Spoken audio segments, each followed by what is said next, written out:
Alan, happy December. Happy end of the Happy year. December. Happy Friday the Are you joining 13th. us? I am. It is Friday the 13th. Happy Friday the 13th.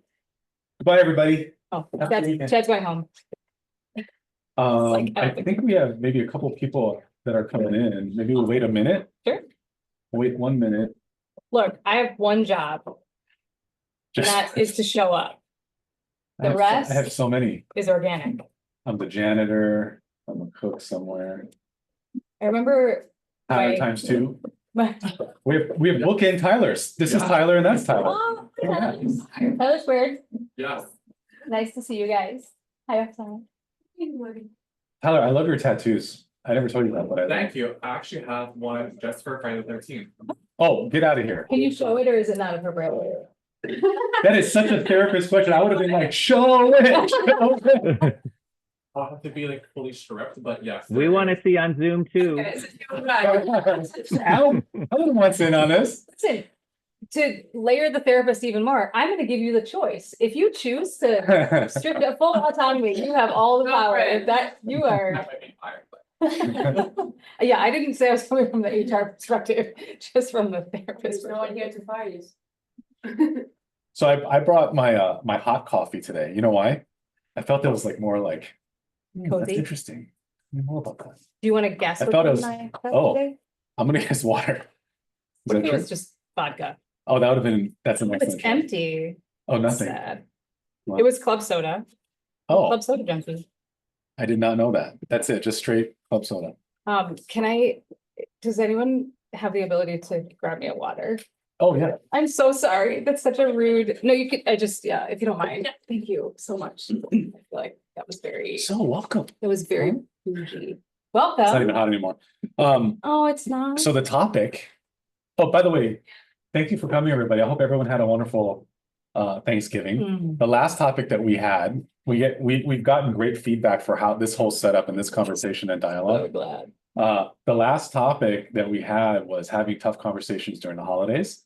I just want to, not that anyone needs to like spill their guts by any stretch, but has anyone had any tough conversations during the holidays? Anyone? Oh, okay. Not that you have to say it, but you had to have some Yeah, no. tricky conversations, yeah.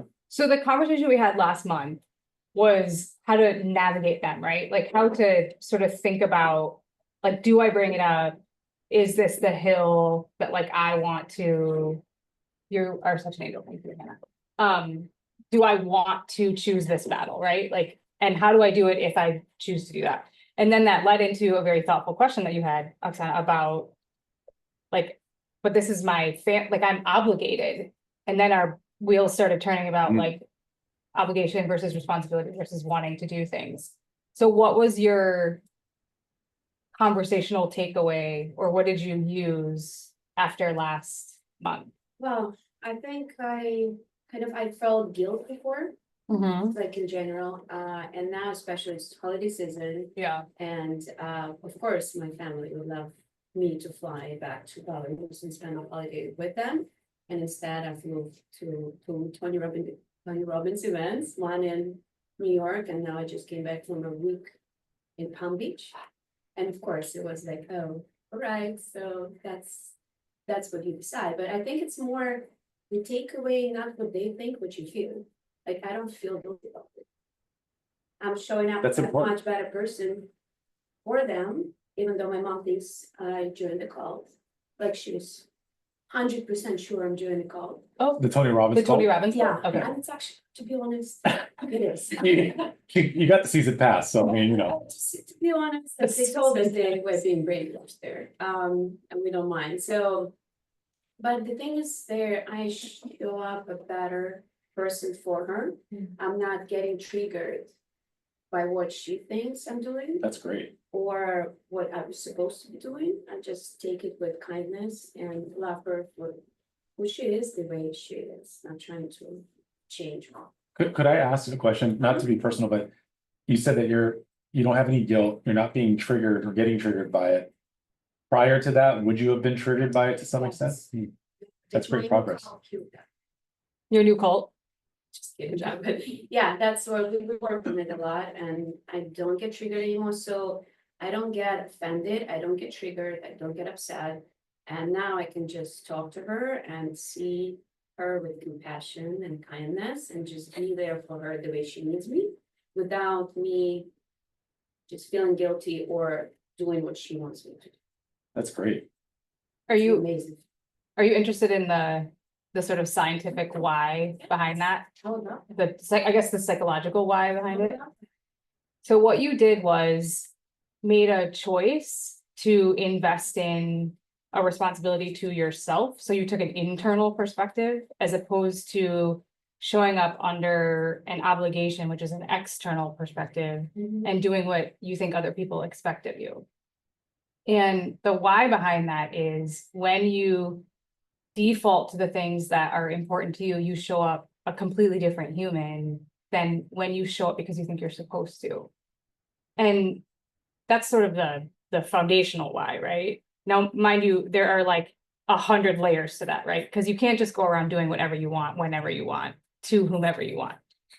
Mark Manson wrote a really funny book called The Subtle Art of Not Giving a Crap, right? It's a phenomenal book.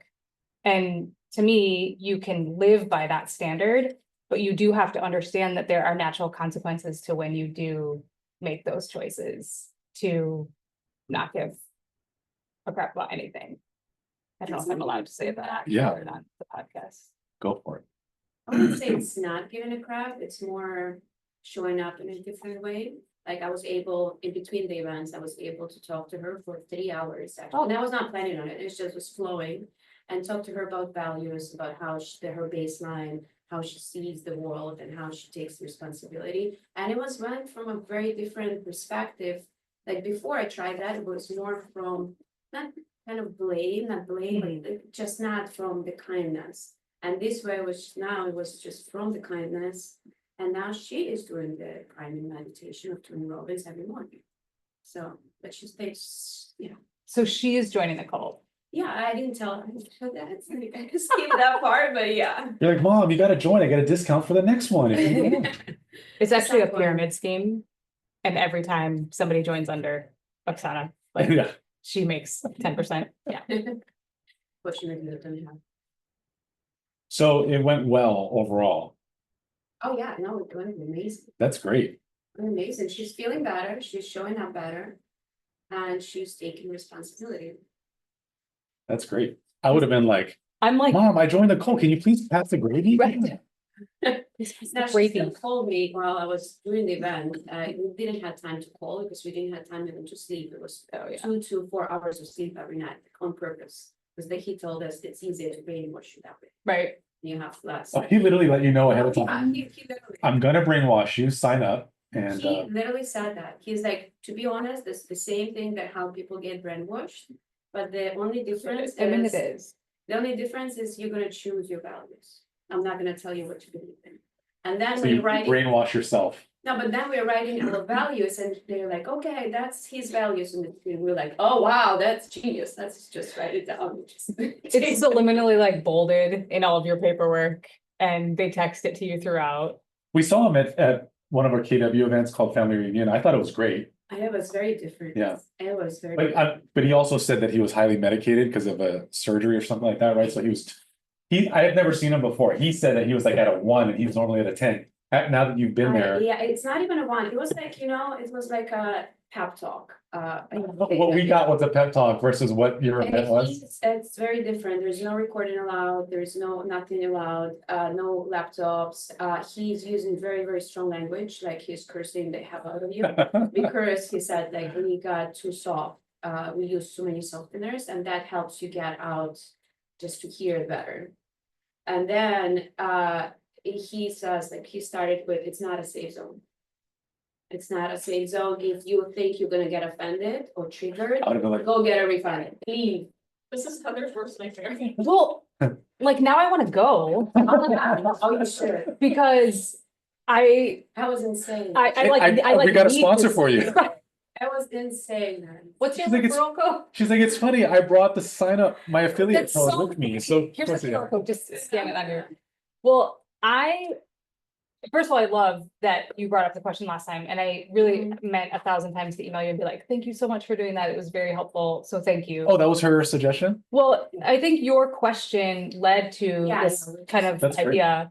And then Naomi and Leanne also were like, we should talk about like this idea of what am I responsible for, what am I obligated to, and what do I have no choice and what do I have all the choice? So thank you for that. I also love that it turned into a really fruitful discussion with a really important person in your life. And now you're seeing like changes in that relationship. And it's because you decided to choose what you needed rather than, yield to what you think your mom needed. Yeah, just coming from a full cup, Yeah. and you're energized in a good place. Yeah. Now they go to the cult together, which is really Now, she mother and still daughter called me bond. during the next event, she still called me, she's like, do you know you're being brainwashed? I was like, yeah, mom, Yep. see you later, have to dance. I do know that. Bye. Busy. I think I've been really thinking about this kind of obligation and responsibility thing since this. And I mean, Me too. I got notes oh, wow. from this morning now. We don't throw me under the bus. I Really? started taking this one. You didn't start working on this? No, I forgot. I forgot to write it down when you last told me. How many people did you have to ask what the topic was for today? Just one. Oh. I shouted it from my office, right? Anyone? I did. That was it. You who answered was a no me. I literally did. I was in my office. I'm like, what's today's topic? Would you like a side note on that? Yeah. Okay, so my whole life I've been what you would call a procrastinator, right? I operate doing things at the very last minute really, really well, whether it's like in college studying for a test, whether it's like prepping for a training, full disclosure. I mean, I'm a human being, right? I'm not this polished all the time, but I learned this year, and I think I've shared with maybe you, but maybe not here, but I've shared that I got diagnosed earlier this year with attention deficit hyperactivity disorder. After my whole life just thinking this was like a personality quirk, and like that's just the way it is, and I need to do something different, and I need to be better, and I need to improve. Turns out this is just actually the way my brain works. And so the reason I said I've been thoughtful about it is because this is strange. It's strange that I would be thinking about a topic for a month prior to actually talking about it. How does it make you feel? I wanted to be like a therapist to a therapist. How does it make you feel? I mean, you know that your therapist has a therapist, which is then your grand therapist. Like, guys, I have a grand therapist. You do. Her name is Melissa. She's lovely. Yeah, you do have a grand. You probably have a Her great sweater grand must be therapist. very fluffy and long. I imagine. I will tell you, she tries to wear my favorite color every time I have a session, which makes me just. On she's- purpose? She's so thoughtful. I was gonna wear, I have a long sweater that Hannah loves to make fun of me.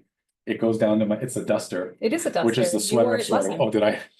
Well, good thing I didn't wear it again. Anyway, so that's my side note is when you tend to wait till the last minute, sometimes you actually prepare better because that's maybe how your brain works. Maybe I'm in their club. Can I read the definition that I got? Because I want you to expand on what it is, like what it actually is, obligation and Please. responsibility. So what I got is obligation is often externally imposed. Mhm. It's what society, culture, or others expect of us, even if it doesn't align with our values or goals. Responsibility, however, is internally driven. It aligns with personal values, commitments, and a sense of purpose. Right? Because like on the surface, if you didn't really think about it, it's easy to arrive as assuming that they could be synonymous. Oh, sure. And we talk about them synonymously. Yeah. I mean, we talk about obligation being the same thing as responsibility.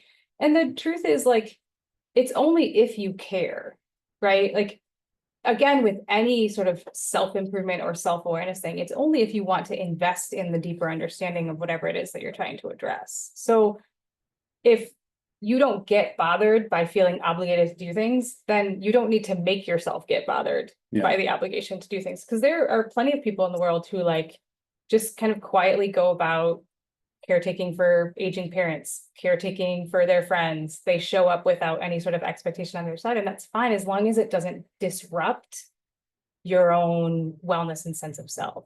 The problem only comes when it's disruptive. And I think a lot of times it can be, especially there's a lot of Asians here and even other cultures, right?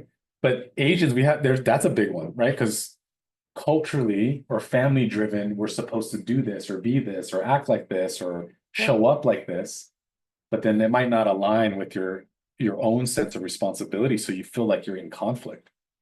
Well, and it might not align with the evolution of yourself too. So each generation, no matter what culture, and you are correct, like the majority of my clients who come from any sort of Asian descent are like, well, that's just what I'm supposed to By the way, do. not to say that only Asians have struggle, Well, but you know what I mean? but, That's one I can relate to. and it actually happens a lot in African American families too, the expectation of like caring for aging parents, for example. And it's become a bigger discussion because 50 years ago, we didn't have other people questioning whether or not that was the thing that you did. It was just the thing that you did. And so now we're sort of evolving into these conversations around, I don't stay home all day. Like, we're not a 50s family where one spouse stays home, one spouse goes to work, and one spouse has all the free time in the world. I get roasted for that, but like all the free time in the world to be able to do things like run to get medications in the middle of the day, you know, assess fall risks and take people to appointments and things like that. Like, both partners are usually working. There's also kids often, and our evolution of generations since the expectation of taking care of aging parents has just changed, where there's just not enough hours in the day for us to be able to do all of those things. So your question originally was, what do I think about the definition of obligation versus responsibility? I mean, I think it aligns, right? I think when I feel obligated to do something, it makes me want to dig in my heels and not do it. Right? When someone says you have to do this, my natural instinct is to go, says who? You have to go to bed. Well, now guess what? I'm not sleeping for 3 days. Thank you. Thank you so much for that. Exactly. And I'm going to do it just to prove to you that I don't have to do what you tell me to do. But when you add in responsibility, it's a much deeper discussion about core values, what we prioritize in our day, how we treat people, how we ask other people to treat us. And so if we were going to choose a path, I would probably first unpack obligation and maybe reframe it and then talk about responsibility, because I actually think responsibility is the more important piece of those two things. Yeah. What questions came up when you read the definition? Selfishly, I was just thinking about, so some of which I probably can't share, but a lot of it's like personal stuff that I'm like, and I was framing like what drives me to do a thing. Is it obligation or is it responsibility? And what I noticed, just briefly taking inventory of my own actions, there's a lot more resentment that I get or that can easily pile up unattended on the obligation side than the responsibility side.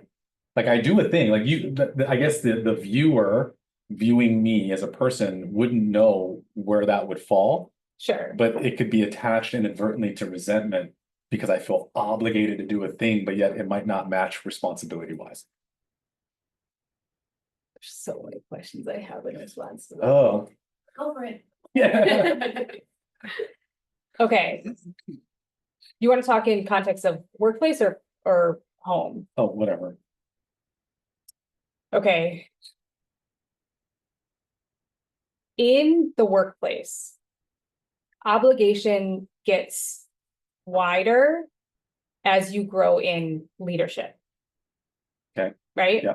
Because you are no longer responsible for the tasks that are assigned to you. You're also responsible for all of the people that are assigned to you, right? So when you, like, as the director of behavioral health, I had, I think, almost 30 people underneath me. There were tiers, right? So there were managers and other things too, but ultimately my obligation was to show up. And so on the personal side, when you layer that, my responsibility also fed my obligation, right? Because my core value is making sure everybody has what they need. And so where the burnout came was when the responsibility became the obligation, and then the obligation took over. And it was like, well, I have to do it. I don't care if I'm sick. I don't care if I have 107 fever. I don't care if, whatever, I have to do it. And so in leadership, the conversations need to come from a place of, what am I doing that creates resentment? And then what do I need to do to change that? I either need to change my responsibilities or I need to change my approach or my understanding of it. What do you think so far? No, Thoughts? I'm thinking of all my own personal examples, but yeah, I Well, can. do you have one that we can, that you're comfortable unpacking? Mm. Well, here's a very loose one as an example. I always feel I love being there for agents and being like the person that they can come to ask questions about or contract stuff or scenarios or what have you. But to a point where I feel obligated to be available to them 24/7. And so there's some agents that literally will be Oh. calling me nonstop at like 10 p.m., of which, by the way, if anyone knows me, I am sound asleep at 10 p.m. But I feel obligated to like, hello, because I'm literally like, Can you answer the phone at 10 p.m.? if I see it or hear it, yes, but if I don't, obviously I won't. But the reason is because this is where it's like the crux of it is I was an agent and I understand like if you are that agent that has that one deal and gosh, it's coming up to Christmas and I just need that thing to close and I've had a slow year or slow month and I just gosh, if I can only get this, I feel it, I get it. Like I'm in there with you. I know, like I've been there before. And so I don't want to be the reason that they didn't get that one extra deal. So I feel obligated. So that's the obligation part of it. And then I do go, I make this joke, right? And some of you heard me say, if I ever get sick in the hospital, I'm gonna get so many flowers, all of which are gonna have contracts Yeah. attached to it, just so I can make sure that Could I you say sign it's it. one thing? Could you Yeah, say it's one thing? well, but also please Yeah, just like, just review make this sure real you're quick and then resting. send it back, kind of thing. So I feel obligated because I want to help. And then, but then there's like, there's a little sprinkle and a dash of resentment in there too, because I'm like, 10 o'clock, really? Right, so what does that yield to the obligation turn into the next day? What, I mean, turning into resentment, right? Yeah. Yeah. Right, so now when you show up the next day, you cannot not show up without that resentment Yeah. because it's likely unresolved. But also I do take ownership of that's on me because we teach people how to treat us. So that's on me for not Correct. putting up a boundary or having a discussion or going, hey, hello, 10 o'clock is too late. Do I need to bail you out of prison? No, okay, tomorrow then, yeah. And why Bye. are you calling me to bail you out of? Yeah, also that. Is that like no one Also that. else? Okay, so then. Call Christy, she handles the money. Bye. I hope Christy's also asleep at 10 p.m. But so then it's impossible for you to show up fully ready the next day because a lack of your own control of your boundaries Yeah. has created Then I'm resentment. mad at myself too. And so who suffers? No, it's always me for sure. Well, who suffers though? Oh, everyone. everyone else who I show up Everyone for. you interact with, right? Because you show up and you're Sorry.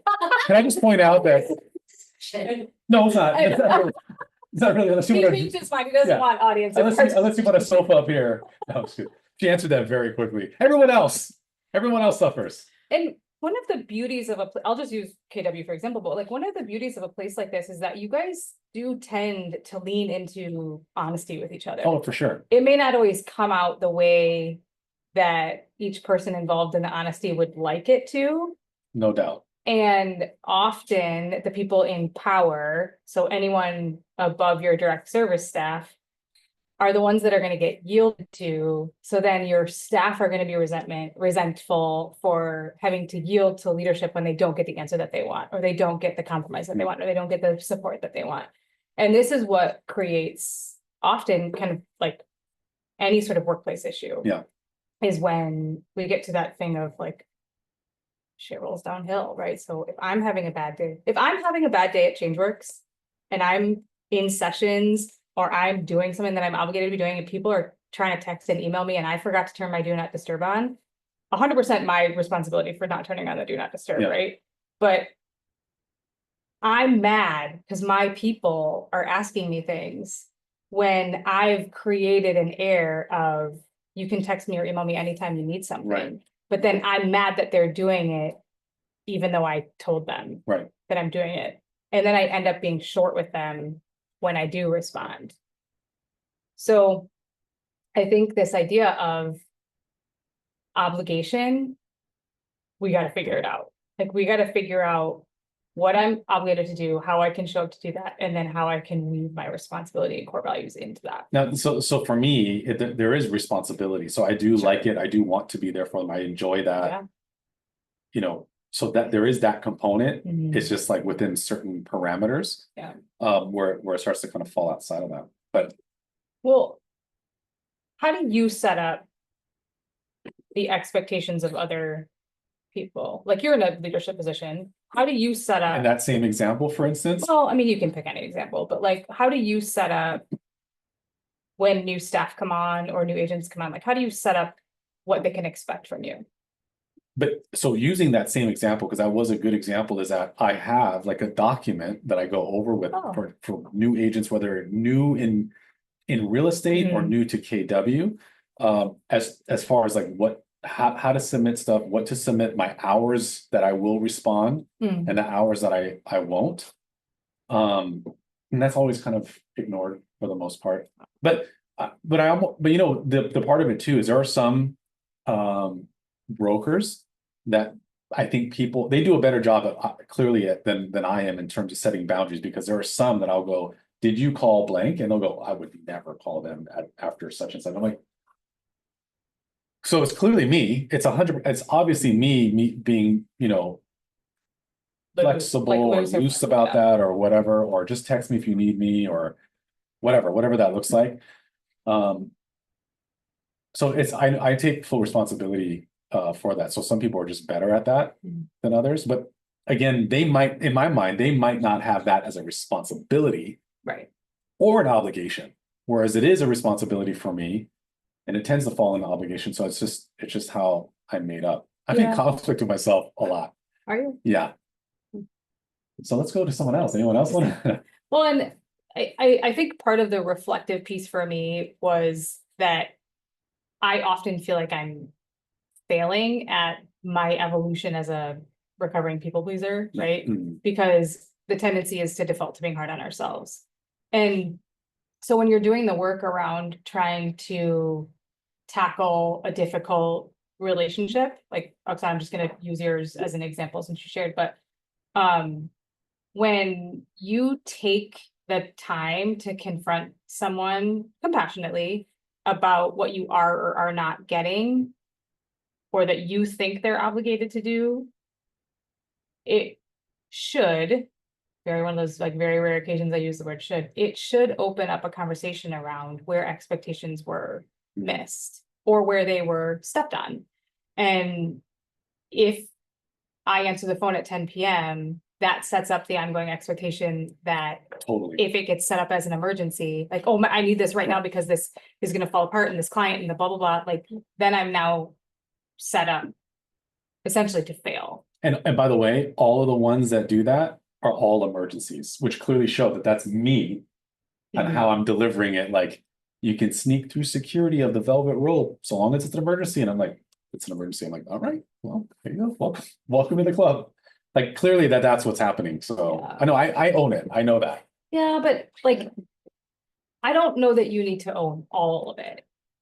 Okay, because every relationship requires 100% of both people. Sure. And so while I appreciate you owning it, it isn't always about you. Sometimes it's about the structure, right? So my team, with the exception of Alex, doesn't have access to my calendar, so they don't know when I'm in session. So if I ignore their text message, they're not going to know that I'm ignoring it. They're just going to think, oh, she's busy doing something.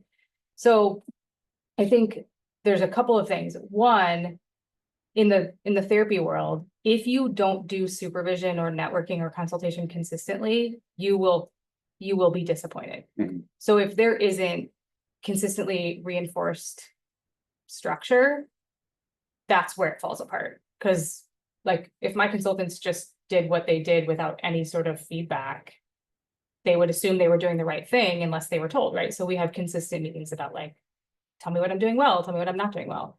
And in leadership, kind of coming back to that like obligation part, in leadership, it's our obligation to create that space, not the other way around. And I think sometimes, I don't mean this towards you, but I think sometimes what I run into when I work with leaders who are like, my staff just doesn't want to play nicely with me. I'm like, well, let's take a look at what's happening. And I would argue a solid like 7, 8 times out of 10, it's because the leader expects people to come to them when they need something, but they haven't set up structure or a space that feels safe is kind of an overused word, but like safe to come and say like, I don't like the way this is going. Yeah, that's true, right? We were just talking about that. Hannah and I. Oh, That's awesome. interesting. I think, Wait a minute. Did you guys talk? No, I'm just kidding. I think that, and I think again, like leadership is really like not for the faint of heart, Yeah, maybe not recommended right? at Like all. No, I'm just kidding. because at one of the nonprofits that I do a lot of clinical supervision and consultation with, the managers are often the most distressed, right? Because they're in the middle. So they're trying to like please their uppers and they're trying to keep their direct staff from, I almost said lowers. Can you believe I almost just said lowers? Like Freudian slip for We sure. edited it out. Don't worry. Can you please, Leanne, like, Get the idea. so the direct service staff is also, they also have to kind of keep them happy and keep them from quitting. And they're like, why am I so tired all the time? Like, well, because you're trying to communicate to your leaders what is and isn't going well. And you're also trying to like keep your direct service staff Mhm. sane. And there's a lot of responsibility in there. And if your core values and your expectations are not clear, it's a big giant mess. It's a lot. What do they say? Unresolved expectations, just future resentment. Yeah. Yeah, I think that communication and boundaries and those kind of things are super important. Yeah. Do you guys do like, I know you do tons of classes and training and stuff like that. Is there boundary or expectation discussions in the stuff that you guys do in your ongoing training? Maybe that's the next one. Oh, I do love a boundary discussion. Actually, this is the book I brought today. I brought a book last time. If anybody ran. Yeah, I need to go back to bed. The book's called Set Boundaries, Find Peace. Has anybody seen Nedra on Instagram? So Yes, I have. Nedra Mhm. Tawabe's, she started doing a lot of work around boundaries in COVID. She's really blew up her Instagram channel. And now, I mean, she's done Good Morning America, like she's done all those. And this is her original book that I read that I loved. And I think that for me, the idea of boundaries can't start, like you can't form your boundaries until you understand your core values and where you operate from. So some people don't care if you call them at 10 p.m. Like really, like some people that is fine with them, but don't call them at 6 a.m. Right. Right. And so I think if we were going to have a discussion around defining obligation and responsibility, we would start with what am I absolutely obligated to do? What am I responsible for? And then where do my core values and my boundaries fit into the structure of what's currently set up and where do we need to shift to? I have a question. Please. As it relates to, Oh, sorry. as it relates What to, does it say? Can you repeat what you said? I can't see this. It's, can you repeat what you said? Was it unresolved Oh. issues leads to future resentment? Do you want to repeat? I mean, you said it, but I don't remember what I said. isn't it the worst when you say something really profound and someone's like, oh, can you repeat that? And you're like, nope. Oh yeah, unresolved Conflict expectations. and unresolved expectations. Yeah. Unresolved expectations end up in future resentment. T-shirt, please. Yeah, might get a design on that. So here's my question You're is, welcome. speaking from a like a work environment, like KW, I always tell people KW is one of those places that is the best company to be at and the hardest at the same time because it holds a mirror, you guys can all attest, right? It holds a mirror to your face in terms of this is who you are and this is where you are right now. Like you will know if you're failing and where your growth is and should be. I like it. If you're growth minded, it's fantastic. If you are, You're trying to read my face right now. I can see trying to read my face while you're saying. if you're We've been together for too long. if you're a runner, it's not a good, like there's nowhere to run. Like you're going to run out of time to run away from that kind of Sure. environment. So if you know anyone who has been with the company for, I don't know what, like a year plus or 2 years plus, right? There's grit and resilience that's built into that Yeah. because they've had to have some sort of growth and awakening. But it, with regards to like not only personal stuff, but really the like the business stuff, because we are all here for, you know, for business. If we just go, we don't want to be so airy and unicorny and in the ether to go, well, if it doesn't match, then just don't do, like, there's some of those Sure. coffee mugs and what have you, but there's got to be some, like, you got to plant a flag into I will grow, and I know that I'm comfortable being uncomfortable. There's got to be some level of balancing that out. How would you tell me or anyone else, like, if your responsibility doesn't align with your obligations, how do you make it align? Because for instance, if we know being at KW, it's tough. All of us can agree, right? Like, we have to grow every single day. You're going to have to cold call and learn these scripts, and you're going to have to get in front of people. What, are you comfortable doing that? No, you're not. Well, too bad. Be comfortable with it. Or are you comfortable? Like, you're going to be put in positions to do all these things, right? And Tyler might go, God, I'm responsible to make my rent, but that does not. So, I mean, how do you go, well, I can't just go, it doesn't match, therefore I'm leaving or I quit. At what point, how do you get the thing closer together? I don't want to say trick yourself to doing it, but how do you get the thing closer together so that you're not resentful about that either? Because one can interpret that as, oh gosh, if it doesn't align, then maybe I'm in the wrong industry, maybe I'm doing the wrong thing, or maybe, you know what I mean? Like Colette, who is a really good leader, but she's extremely like, this is what I want and need. And sometimes I have a sense of responsibility for the agents, but then she'll give me a sense of obligation of things that I don't want to be obligated to, but I do. Yeah. But I have to, because it's my job. So I don't have the luxury of going, yeah, I'm resentful, so I'm not going to do that thing. Like, it's part of the thing. It's part of. So for me, I can tie it to all the obligation stuff that I really don't love. I do it because I'm tying it to the responsibility. I know that they're related. They might not be siblings, but they're cousins. They're related. How does one navigate some of that? There's a couple layers to this. One is knowing yourself, right? So a significant number of people who come to me asking for help with anxiety, depression, ADHD, trauma are also asking me to help them understand themselves, right? Because mental illness is a set of symptoms that you learn how to manage. You are a human that you have to understand. And many of us grow up, well, in my generation, I grew up with people squashing that. Like, you just do it. You just rub some dirt on it, just do it. And that's where obligation has kind of expanded, right? Yeah. Into like, I'm just going to do it because I'm being told to do it. So you first have to understand yourself and where you come from. And that's your core values work. That's your holding up the mirror and actually having a conversation with yourself in the mirror, not just seeing yourself in the mirror and not just flogging yourself or punishing yourself or looking at everything you're doing wrong, but also looking at the things that you're doing really well. And then coming to a stronger sense of self, which is usually demonstrated by things like confidence, assuredness, like walking into a room and recognizing that you have the right to take up space. Those are all sort of the first layer. And that builds your responsibility, right? So that's your internal compass.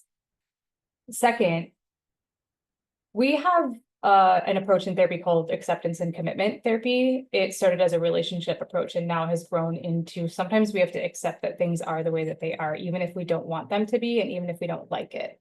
And what we've learned is that's not actually the end. Like, the recognition that sometimes things are the way they are and we don't like it isn't the end of the story. We then have the autonomy and the power to decide, am I going to do something about this? So there are certainly aspects of running a small consulting and private practice that I despise. Like, I will stomp my feet to avoid doing them. But there isn't anywhere for me to go from there except delegate, right? So like, I can ask other people to help, but it's ultimately on me. And so when you start to look at things that you're obligated to do, is this the hill that I want to plant my flag, and do I want to sit and commit to, and I'm not going to do this? Or is it something that I can fit into my set of tasks or obligations for the day and have a good attitude about it? Like, is this going to impact me long term? So I think about things like, People who are asked to do things that are not only like inappropriate, but also they have to keep a secret about it. So like if your boss asks you to do something, but we're just gonna keep this between the two of us and you don't feel good about it, that looks like an obligation, but is actually one of those moments where you would probably choose the, I'm not comfortable doing this and potentially this isn't the place for me to be working. Mhm. So do my core values align with Right. the mission of the organization? And then am I being asked to do things that are not only unacceptable or inappropriate, but now I'm asked to like be secretive about it? Mhm. It's an extreme example. The stuff that we don't like to do, I would say lean into the strengths that you have. And like, I'll use myself as an example, but the things that I don't want to do, I always do them first thing in the morning. Because at least if I get them done, I don't have to think about them all day. Eat the frog. Yeah, eat the frog. I also eat things on my plate that I like the least first, because Me too. I like to get them out of the way, right? Because Yeah. I don't really want to eat them, but I know. And then I'm full by the time I get to my favorite thing. I'm like, why did I do that? like, not enough room for dessert. But I think that, and then I think being open to not only having conversations that include constructive feedback, but being open to taking ownership and responsibility for the things that you can. Like if you are in a workplace environment and you lose your shit at somebody, just say, I probably didn't need to raise my voice and I own that. Like nobody's gonna think less of you, nobody's gonna think you're weak. In fact, the person on the other end will probably appreciate it. And so, you know, own some of the stuff that you do that is uncharacteristic or unattractive. Does that even answer your question? I feel like Yeah. I went on a, Yeah. like I went like the other direction No. and answered a different But question. then sometimes too, right? Just by necessity in life, obligation can be responsibility. I mean, like Yeah. if someone's on their last dollar and is like, I gotta do whatever I gotta do. I mean, Right. then there's like I'm just saying it's very interesting life. Yeah. How that works, where we come to a place like this to try to figure ourselves out and learn and put things in boxes, and it's neat little stacks, but it's sometimes it's messy and it falls, like there's just so much things to consider. I was talking with Hannah and Leanne about ways to utilize mindset for you guys to either put more tidbits out there or, you know, talk about it in different ways. And one of the things that came up was sometimes it may seem like people are quiet in the mindset, but what comes out afterwards is more questions. So sometimes when you go to therapy, you expect that you're going to go to your therapist and you're going to wrap this up in like a neat little bow at the end of the session, but you often end up thinking about things for days and weeks Oh, for sure. afterwards because it has now sort of marinated into your brain, right? So we are always going to encounter things that we don't want to do. Give me an example of something you hate doing. Like, Cold what's, calling, one more time? cold calling. Cold calling. Recognizing and accepting that cold calling is part of your growth perspective will help you put it in a column that feels a little less abrasive, right? Like, I don't really like doing this, but what I am gonna do is this is an arbitrary number, I don't know what you guys are supposed to do, but I'm gonna do 10 a day. Cause it's gonna help me get where I wanna go. I have the same thought about journaling. I know I've said this sometimes before. I love journaling, but every time I think about sitting down and doing it, I'm like, but every time I sit down and do it, I feel just a little bit lighter. So I think if you can recognize the smallest piece, do that, and then build from that, it'll be a lot less heavy. Yeah. You know, Because sometimes, I mean, there are people in the room maybe that or listening or watching later that are in a role right now that is not their dream role. Like it's the step to get there, right? right? Like they might want to, I mean, 20 years from now, someone here might want to own their own brokerage or maybe out of real estate, but do something else, Yeah. whatever the thing is, right? But they know that in order to do that, they got to do the thing now. So there's more of a sense of obligation, but the responsibility is 4 steps ahead of that. You know what I mean? So Mhm. strategically, maybe the mindset part of it is trying to realize I gotta catch up my obligation to my responsibility, and then it'll start to feel a little bit better.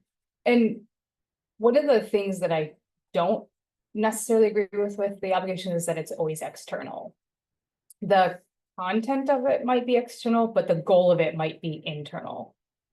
I gave this example in one of my sessions this week, but when you graduate from grad school with your master's in counseling, you have to do 2 to 4 years of supervised work before they give you an independent license.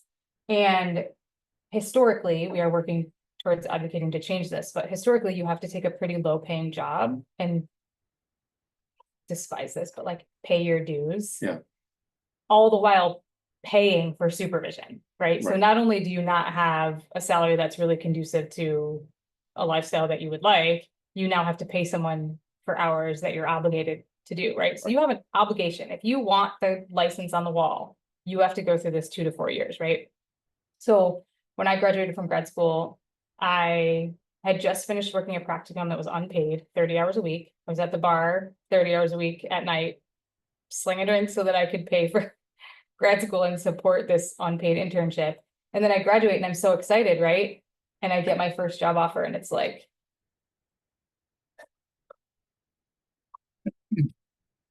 what? Yeah. So I think this was like 2009, 2010.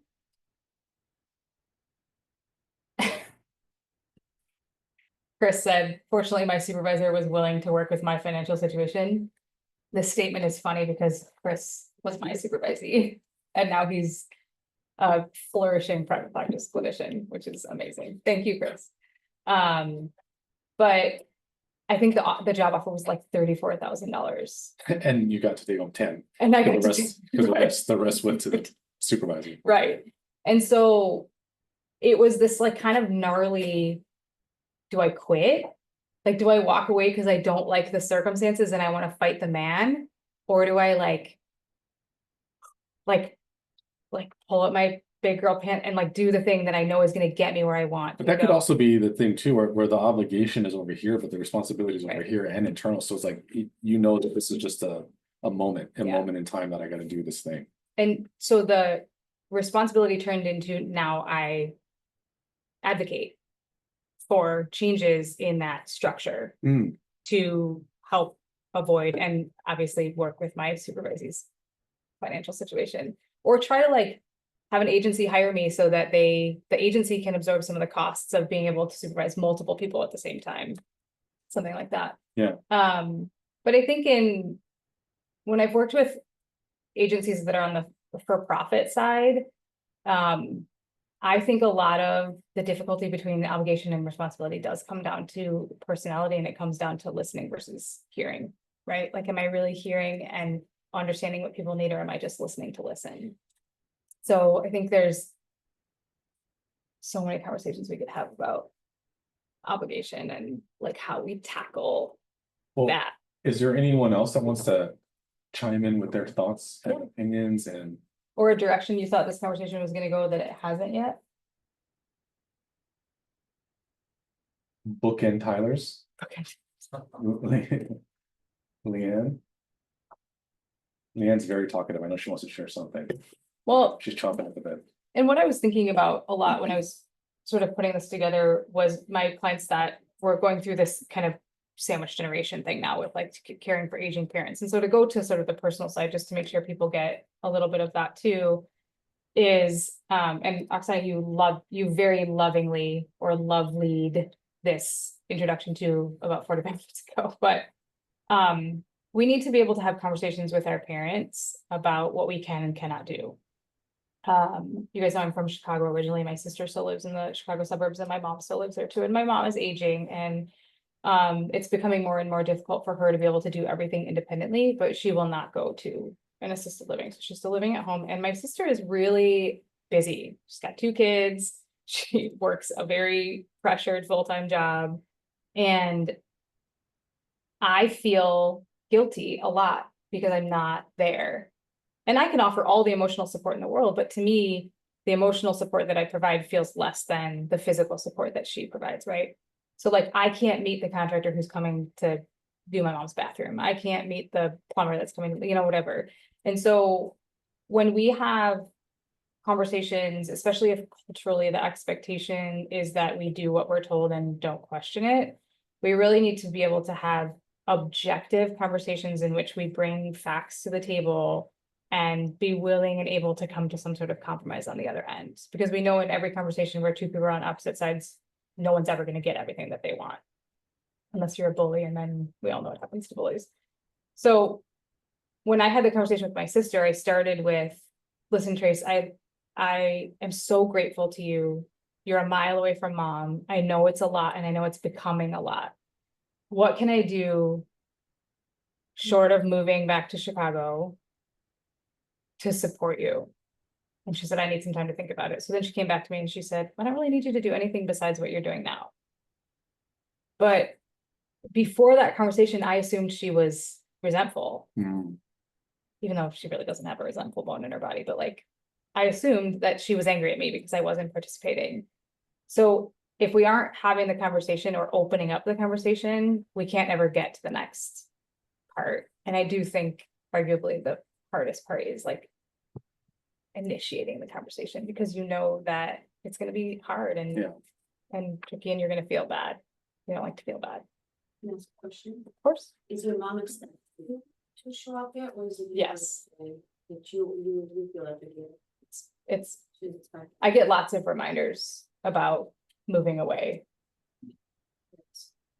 She's Well, and- expecting me to come and save her, like, I not don't- even help, like, literally save her. I don't have to fly to Belarus, so like yours is a bit trickier. But a good example actually is Tommy and I used to fly to Ohio to see his family, and then Chicago to see my family, and then home. And I found that every January I was wiped out before I could even start my year. So a couple of years ago, we decided to split the trips, when we do Chicago in the summer and Ohio in the winter. And I was on the phone with my mom a couple of weeks ago. She said, oh, okay, well, can you send me your flight plans? And I said, oh yeah, but like, what do you need the flight plans for? And she was like, well, when do you come? And I was like, oh, mom, we don't come to Chicago in the winter anymore. She goes, oh. And I know all of you know what that oh Oh, yeah. feels like. Oh, yeah. That was a whole paragraph. Yeah. And I The said- two-letter word was a whole paragraph. I said, you're welcome to fly here. Like, I'll house you, I'll help pay for the plane ticket, whatever you need. And she goes, well, I can't do that. And so the door is now open for me to make a choice. Do I put my thumb in the discomfort and try to prove myself right? Or do I just say, okay, well, that's that then? And I chose to say, okay, well, that's that then. And then you called Melissa. No, I Any called help? Tracy. Help. Because the first call is always to your sibling. If you have a sibling, first call is always to your sibling. You go, do you want to know what? And then I'm putting a note in my things to tell Melissa. Yeah, of course. And My Every once in a while- fan therapist, if anyone's not following, by the way. one time I actually just sent my note to her like 2 days before our session. And I was like, you might want to read this before I, I need to get caught up I before just- we speak. and it was funny because she did come with like a list of, have you thought about, let's talk about this. I was like, oh, she's doing the thing I do to find people. But the last part of that is that after you invite the conversation and after you hopefully come to some sort of meeting in the middle, you do have to come to a place of acceptance that like, this is my parent and this is probably not going to change. My mom's not interested in changing, and that's okay. Like, I get that.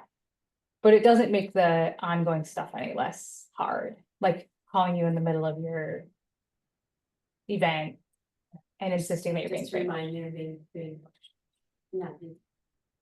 Right, so on the personal side, it tends to be trickier because we often invest a lot more emotionally in our personal Yeah. relationships. Sure. That's a good actually kind of work versus personal question to yourself too, is like, is the thing that I'm feeling obligated to do something that's impacting me emotionally because I have feelings about it?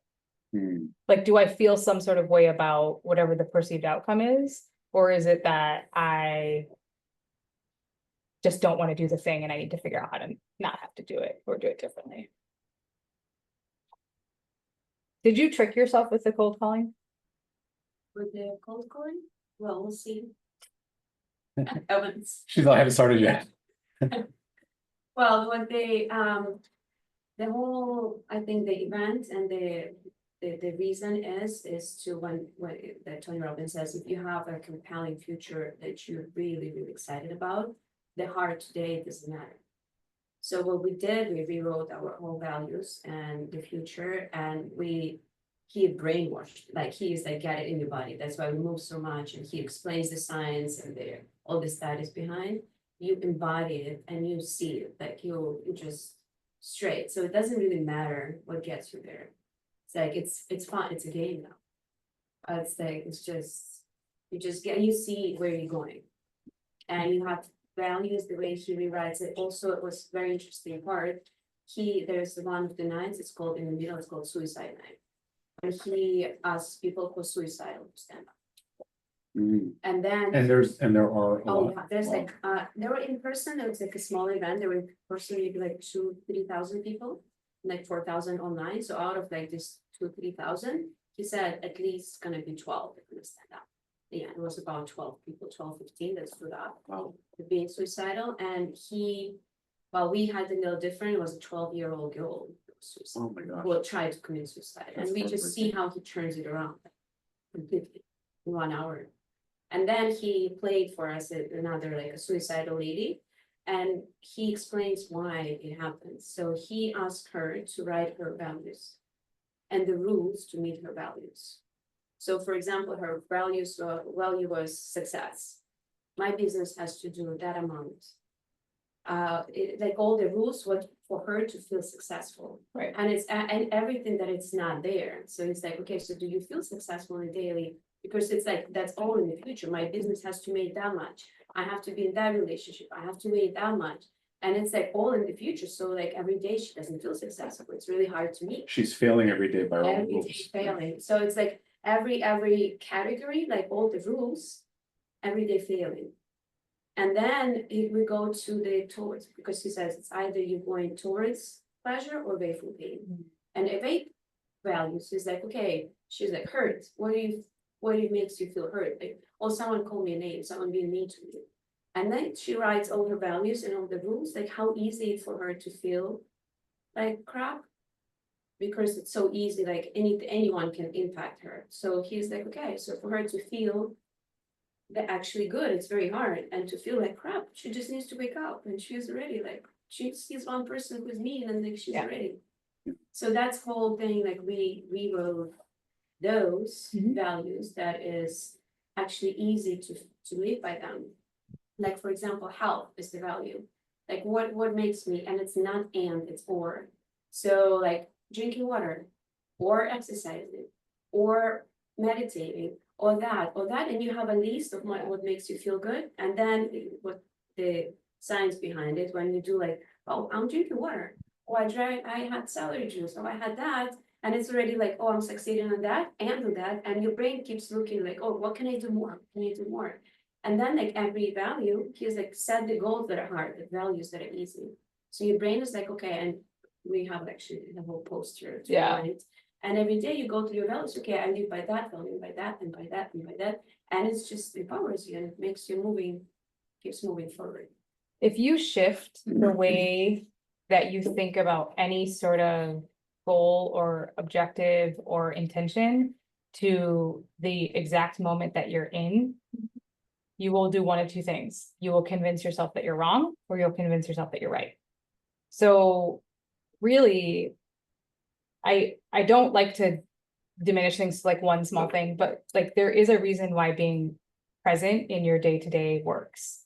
If I get up and I think to myself, I woke up late, I don't have time to go to the gym. When I don't go to the gym, I feel like crap. I don't, you know what I mean? Like when I wake up and I set myself up that way, I'm already losing. But if I wake up and go, oh my gosh, I woke up late, but I can still sneak in 20 minutes, I'm now setting myself up for success because I did the one thing that I know is going to improve my overall outlook. For some people, it's if I sit down and read 10 pages. For some people, it's if I drink a celery juice, if I meditate for 2 minutes, and then not allowing the failure of those things 1 or 2 times to stop you from trying them again. Like you may find that meditation is not your thing and that's okay, but everybody can do some form of meditating. I think I've shared this with monthly mindset a dozen times. 2 minutes is like my max. I'm not gonna go to any sort of event retreat in which all I do is meditate for 12 hours a day. It's just, that's not gonna be my thing. But try picking something that you feel you are successful at and then leaning into that instead of all the things you didn't do. And the main thing was like or, not and. Right, not Or. and. So if you woke up and you had some glass of water, you're already living by your values. Yeah. And then if you stack up, it's like, wow, I'm killing it. Well, look at me go. Yeah. Look at that. We just saved $10,000 because she just gave us the secret sauce was or, not and. Well, and I want you to recognize the value of investing in yourself with events like that. Like if that's the stuff that works for you, like by all means, like Oh. go and do that and invest your time. And if it's gonna be going away and sitting for 3 days and really being challenged and having a little bit of controversial stuff in there about like it not being a safe place and standing up if you're suicidal, like do that, right? But I do want you guys to recognize that none of the things that anyone is teaching are really revolutionary. They're all versions of things that we've learned over time that psychologically work for us, but we do often look for like the new shiny thing. I think, and also there are certain, whatever the medium is, Yeah. there's certain things that resonate with one that doesn't with the other, Right. and then you can look at it 30,000 foot and go, that's the same thing. But that's okay, because if this one resonates, or, more than this for that individual, whatever it is, right? Yeah, like I go to a conference and I love the content, but the content isn't why I invest the time and money in going to conferences. It's coming away from my day-to-day, getting out of my box, That's out of my house, out of my laundry and my groceries and my dog and everything, and going away and actually spending time in my own brain. It's why vacation, when you go on vacation and you actually don't work, is so powerful. That's fine. But okay, so we're at Oh, yeah. towards our end. Anyone have anything to add or questions to ask? Christy joined us today, which is super exciting. Christy, do you have anything to add or say? No, I'm just taking it all in. You're an absorber. She's sponging it today. Alan, did you have any thoughts? I always love your thoughtful questions. Really, yeah, I'm blessed from the perspective, I think a lot of holiday stuff isn't too triggering for me anymore, so I appreciate kind of, The validation. like on tactics to take if anything happens to flare up. Yeah. Yeah. I would say, one thing that I know about Alan, only because you join us so often, is that I think you have really wonderful boundaries. I can attest to that. Oh. Yes. I'll go, hey, Alan, would you? No. No. Oh, okay. All right, Great, thanks so thanks. much. Have a good day. Yeah, absolutely. He's king boundary for sure. Good job, Alan. Does anyone else have Thank you. to say, add any questions for Heather? No? All right. Holidays to grateful. all of you. Yeah. I'm so grateful that you all came and sat in the room. Thank Yeah, you me too. for sitting and. Thank you for doing that. supporting. Yeah.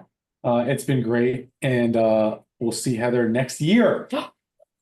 Oh, geez, first time I said that. Any teasers for January topic, or make it a surprise? Actually, that would be great. Do you want it to be a surprise? Doesn't matter. I'm cool. I'm just, whatever. It's cool.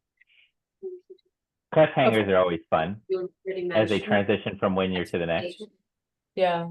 What'd you say? The one that you already mentioned, the expectations and the boundaries. Yeah, so boundaries and listen, I told Leanne this and she celebrated it with me, but I actually did a year of content. Like I planned out all of next Oh. year. Nice. And I really gave myself a big pat on the back about that. It doesn't mean it's not subject to change with suggestions. We're all screwing it up. over Yeah, there. right. But I have a tendency to be really reflective with my clients at the end of the year, but I do less of the setting intentions in the beginning of the year because I often come back from vacation and have a hard time feeling like refreshed and excited because I usually hit the ground running. So I think we're actually going to do in setting intentions, and a lot of that will be one of my values. What do I expect out of myself and what do I expect out of other people? So I think a conversation around sort of launching 2025 will probably be it.